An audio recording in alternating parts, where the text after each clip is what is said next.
Free agency is upon us, Sekou, and you look tired already. It's like July 1st Here is it our comes, Christmas. right, here it comes. But a notable season for free agency as well. We've got Chris Paul, Blake Griffin, Paul Millsap, Kyle Lowry, Gordon Hayward. I can go on and on and on. We're most likely seeing the Golden State Warriors stay in place, the pieces that we saw win that championship. But let's start a little bit south of Golden State, shall we, with Chris Paul. What do you think is going to be the best fit moving forward? Honestly, I think the best fit is where he is. You know, I think everybody is caught up in this matrix of we got to do this, that, or the other to catch the Warriors or to, reconstitute our team, to rebuild it.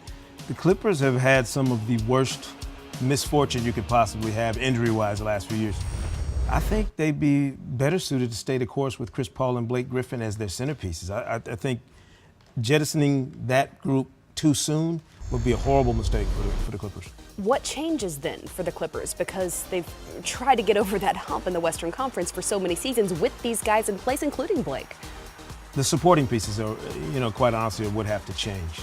And if you're going to move somebody, the name DeAndre Jordan got mentioned quite a bit in the lead up to the draft. To me, this is more about those other pieces than it is about Chris and Blake. You have to have two anchors to even begin the conversation, in terms of trying to contend in the Western Conference against a Warriors team that has four.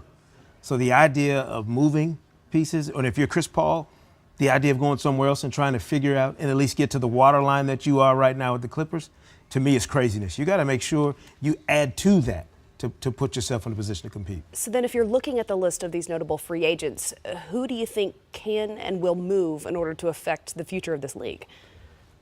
Honestly, I think Gordon Hayward becomes a target, obviously.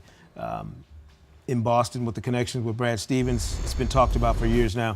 You need a guy that can come in and do what Jimmy Butler, was proposed to do for you, what Paul George has been suggested could do for you.